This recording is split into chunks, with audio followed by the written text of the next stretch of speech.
الحمدللہ وکفی وسلام علی عبادہ الذین اصطفیٰ اما بعد فاعوذ باللہ من الشیطان الرجیم بسم اللہ الرحمن الرحیم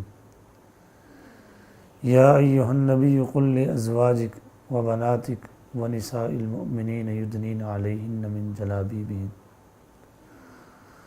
وقال تعالی فی مقام آخر انما یرید اللہ لیذہب عنکم الرجس اہل البیت صدق اللہ العظیم۔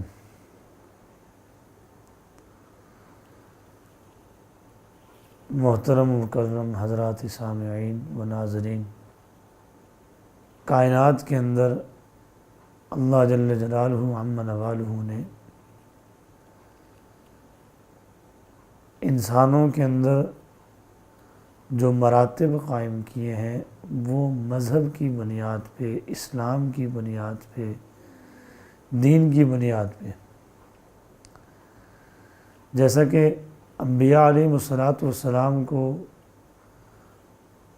اعلیٰ مقام حاصل ہے، کس وجہ سے؟ کیونکہ اللہ جل جلالہ نے انہیں اپنا پیغمبر اور اپنا نبی بنا کر بھیجا۔ بنیاد وہاں پر دنیا نہیں ہے، مال نہیں ہے، اسباب نہیں ہے، حکومت نہیں ہے، بلکہ بنیاد وہاں پر دین ہے۔ اسی طریقے سے امام الانبیاء جناب محمد الرسول اللہ صلی اللہ علیہ وسلم کو سارے نبیوں میں سب سے افضل فرمایا۔ وہ بھی اس وجہ سے نہیں کہ حضور علیہ السلام کو مال زیادہ دیا تھا یا دنیا کی کوئی چیز زیادہ دی تھی، نہیں، بلکہ حضور علیہ السلام کو اللہ جل جلالہ نے چونکہ اپنا محبوب بنایا تھا، اس لیے نبوت کا تاج ان کے سر سجایا اور امامت، نبیوں کی امامت کا تاج ان کے سر سجایا۔ اسی طریقے سے حضور علیہ السلام کی امت کے اندر صحابہ کرام کو اللہ جل جلالہ نے پوری امت کے اندر امتیازی مقام عطا فرمایا۔ یہ امتیازی مقام اس وجہ سے نہیں تھا کہ صحابہ کرام کے پاس مال کی کثرت تھی، دنیا کی کثرت تھی، بلکہ یہ امتیازی حیثیت جو تھی ان کی جانثاری، ان کی وفاداری، ان کا حضور علیہ السلام کے دین کے اوپر اس دلجوئی کے ساتھ عمل کرنا تھا، اور حضور علیہ السلام کی صحبت تھی، حضور علیہ السلام کی معیت تھی، جس کی وجہ سے اللہ نے انہیں یہ مراتب قائم فرما کر دیے۔ اسی طریقے سے کسی بھی نبی کے اہل و عیال وہ بھی نبی کی پیروی یا نبی کے لائے ہوئے دین کو اپنائے بغیر وہ امتیازی حیثیت یا افضلیت کا درجہ حاصل نہیں کر سکتے تھے۔ اس کی مثال یوں لے لیجئے، نوح علیہ السلام کا بیٹا ہے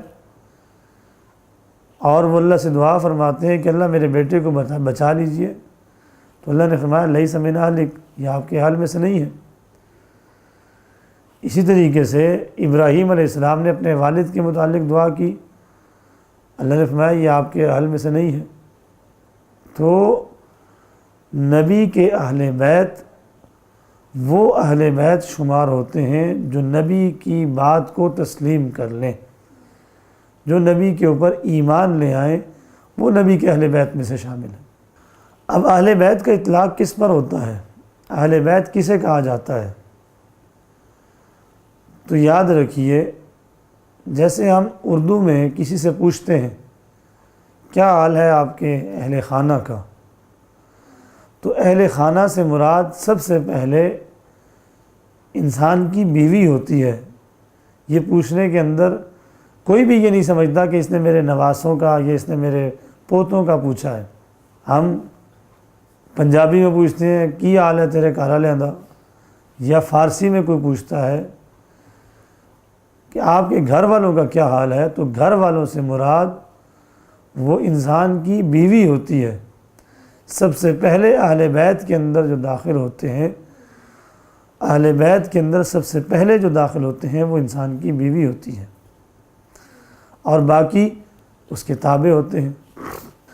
اب جب یہ اہل بیت کا لفظ حضور علیہ الصلوۃ والسلام کے متعلق بولا جائے گا کہ حضور کے اہل بیت کون تھے، تو حضور علیہ الصلوۃ والسلام کے اہل بیت کے اندر سب سے پہلا جو درجہ ہے وہ حضور علیہ الصلوۃ والسلام کی ازواج کا ہے، حضور علیہ الصلوۃ والسلام کی بیویوں کا ہے، اور پھر حضور علیہ الصلوۃ والسلام کی اولاد کے اندر حضور کے بیٹے جو کہ فوت ہو چکے تھے۔ اب حضور علیہ الصلوۃ والسلام کی جو بیٹیاں ہیں، تو یہ انسان کا جو نسب ہوتا ہے وہ ہمیشہ باپ کی طرف سے چلتا ہے۔ تو حضور علیہ الصلوۃ والسلام کی جو بیٹیاں ہیں یہ اپنے اپنے خاوند کی اہل ہوئی، جیسا کہ سب سے بڑی بیٹی وہ اپنے خاوند کے اہل کے اندر ہوئی، اسی طریقے سے حضرت رقیہ ام کلثوم وہ اپنے خاوند کے اہل میں سے ہوئی، حضرت زینب حضرت ابو العاص کے اہل میں سے ہوئی، اور حضرت فاطمہ رضی اللہ تعالیٰ عنہ وہ حضرت علی رضی اللہ تعالیٰ عنہ کے اہل بیت۔ تو یہ اہل بیت کا اطلاق یہ سب سے پہلے انسان کی بیوی پر ہوتا ہے۔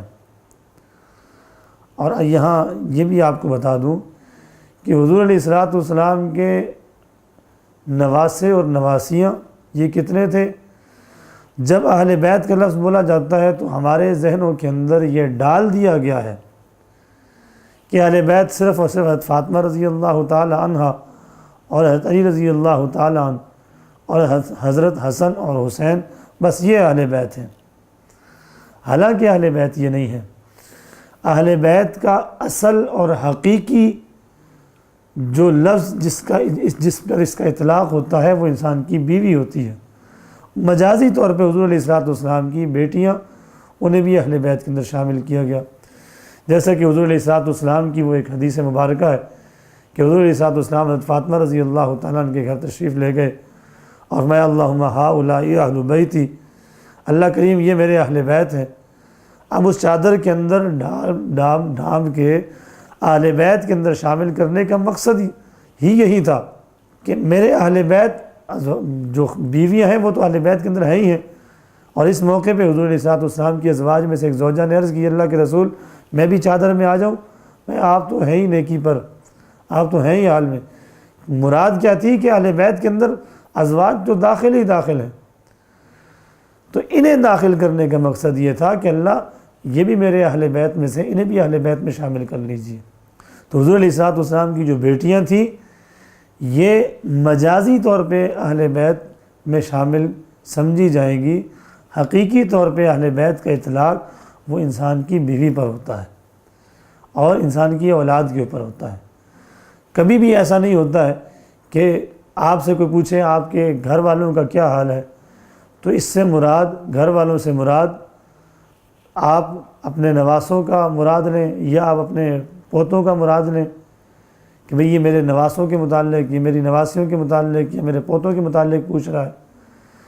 گھر والے، اہل بیت گھر کو کہتے ہیں، اہل والے گھر والے، تو گھر والے کا معنی ہی یہی ہے کہ گھر والوں سے مراد ہی انسان کی سب سے پہلے بیوی ہوتی ہے۔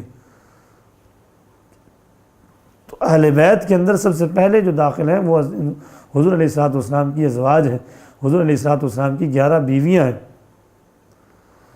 اور پھر اس کے بعد مجازی طور پہ حضور علیہ الصلوۃ والسلام کی بیٹیاں بھی داخل ہیں۔ اب حضور علیہ الصلوۃ والسلام کے نواسیوں کا ذکر ہمیں صرف اور صرف حضرت حسن اور حسین رضی اللہ تعالیٰ عنہ کے متعلق پتہ ہے کہ بس یہ حسن اور حسین یہی 2 نواسے تھے، حالانکہ حضور علیہ الصلوۃ والسلام کی 4 صاحبزادیوں کے 6 بیٹے اور 4 لڑکیاں تھیں کل۔ حضور علیہ الصلوۃ والسلام کی 4 صاحبزادیوں کے 6 بیٹے اور 4 لڑکیاں تھیں، لیکن ہمیں چونکہ صرف اور صرف حضرت حسن اور حسین کا تذکرہ ملا ہے، بس ہمیں وہی یاد ہے۔ سب سے پہلا لڑکا حضرت زینب رضی اللہ تعالیٰ عنہ کے وطن سے، اس کا نام تھا علی۔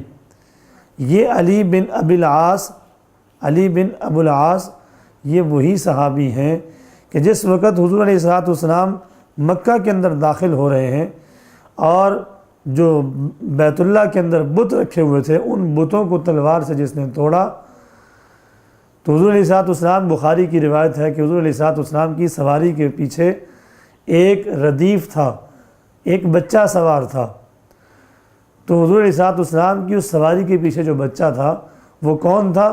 وہ علی تھے۔ اور وہ علی کون سے علی تھے؟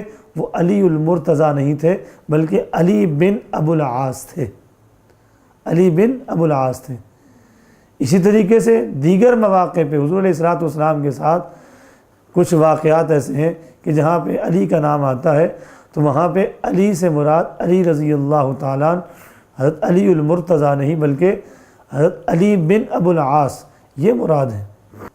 اسی طریقے سے حضور علیہ الصلوۃ والسلام کے نواسوں میں حضرت علی رضی اللہ تعالیٰ عنہ یہ پہلے نواسے یہ تھے، پھر اس کے بعد حضرت زینب رضی اللہ تعالیٰ عنہ کا ایک بیٹا اور ہوا جو فوت ہو گیا، پھر اس کے بعد حضرت زینب رضی اللہ تعالیٰ عنہا کے ہاں ایک بیٹی پیدا ہوئی جن کا نام امامہ رکھا گیا۔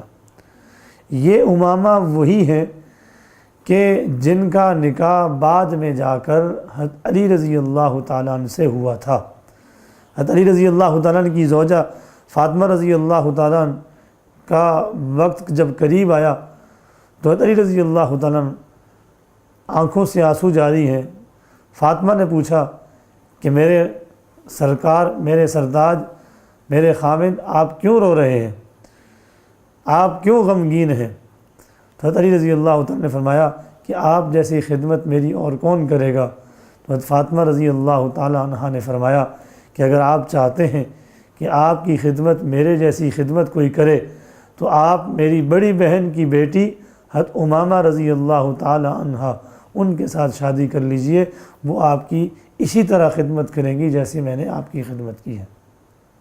اسی طریقے سے حضور علیہ الصلوۃ والسلام کی دوسری بیٹی حضرت رقیہ رضی اللہ تعالیٰ عنہا، ان کے بطن سے ایک لڑکا پیدا ہوا، تو یہ 3 لڑکے اور 1 لڑکی یہ ہو گئے۔ پھر حضرت فاطمہ رضی اللہ تعالیٰ عنہا، ان کے بطن سے 3 لڑکے اور 3 لڑکیاں پیدا ہوئیں۔ پہلی بیٹی کا نام حضرت فاطمہ رضی اللہ تعالیٰ عنہا نے اپنی بڑی بہن کے ساتھ محبت کے اظہار کے لیے اپنی بڑی بہن کے نام پر زینب رکھا، اور اسی طریقے سے جب ان کی دوسری بیٹی ہوئی تو دوسری بہن کے نام پر رقیہ نام رکھا، اور تیسری بیٹی ہوئی تو تیسری بیٹی کا نام اپنی تیسری بہن کے نام پر ام کلثوم رکھا۔ اور جب بیٹے پیدا ہوئے تو پہلے بیٹے کا نام حسن اور دوسرے کا نام حسین اور تیسرے کا نام محسن رکھا۔ تو یہ حضور علیہ الصلوۃ والسلام کے خاندان کی ایک مختصر سی تصویر ہے۔ حضور علیہ الصلوۃ والسلام کے اہل بیت کے اندر سب سے پہلے حضور علیہ الصلوۃ والسلام کی بیویاں داخل ہیں، اور پھر اس کے بعد حضور علیہ الصلوۃ والسلام کے مجازی طور پہ حضور کی بیٹیاں وہ بھی اہل بیت کے اندر شامل سمجھی جاتی ہیں۔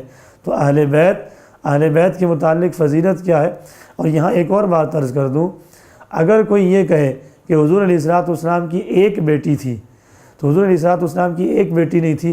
قرآن مجید کی یہ آیت اس کے اوپر دلیل ہے۔ قرآن مجید میں ارشاد فرمایا یا ایھا النبی قل لازواجک و بناتک و نساء المؤمنین، کہ اے نبی آپ اپنی بیویوں سے کہہ دیجئے اور اپنی بیٹیوں سے، اگر یہاں ایک بیٹی ہوتی حضور علیہ الصلوۃ والسلام کی تو پھر یہاں وہ بنات کا لفظ نہ آتا، وہ بنت کا لفظ آتا۔ جمع کا اطلاق کم از کم 3 کے اوپر ہوتا ہے۔ جمع کا جو صیغہ ہے عربی کے اندر اس کا کم از کم اطلاق وہ 3 افراد کے اوپر ہوتا ہے۔ تو یہاں حضور علیہ الصلوۃ والسلام کو اللہ جل جلالہ نے ارشاد فرمایا یا ایھا النبی، اے نبی، قل آپ کہہ دیجئے لازواجک اپنی بیویوں سے، و بناتک اور اپنی بیٹیوں سے، اور ونساء المؤمنین اور مسلمان عورتوں سے، یدنین علیہن من جلابیبہن کہ جب باہر نکلا کریں تو اپنے اوپر چادر ڈھانپ لیا کریں، اپنے آپ کو پردے میں لے کر جایا کریں، اس طرح ننگے سر یا ننگے چہرے آپ باہر نہ نکلا کریں۔ تو یہاں پہ حضور علیہ الصلوۃ والسلام کی یعنی بیٹیوں کا ذکر آ رہا ہے، تو اس سے مراد ایک بیٹی نہیں ہے بلکہ ساری بیٹیاں ہیں، جیسا کہ دیگر روایات سے ثابت ہوتا ہے کہ حضور علیہ الصلوۃ والسلام کی ایک بیٹی نہیں تھی بلکہ 4 بیٹیاں تھیں، اور حضور علیہ الصلوۃ والسلام کے نواسوں کے اندر 6 لڑکے اور 4 لڑکیاں تھیں نواسوں کے اندر، لیکن اہل بیت کے اندر سب سے پہلے حضور علیہ الصلوۃ والسلام کی ازواج داخل ہیں، اور پھر حضور علیہ الصلوۃ والسلام کی بیٹیاں مجازی طور پہ، اور نواسے اور نواسیاں وہ بھی داخل ہیں۔ اللہ جل جلالہ ہم سب کو اہل بیت کی تعظیم اور اہل بیت کے سیرت کو اپنانے کی توفیق نصیب فرمائے۔ وآخر دعوانا ان الحمد للہ رب العالمین۔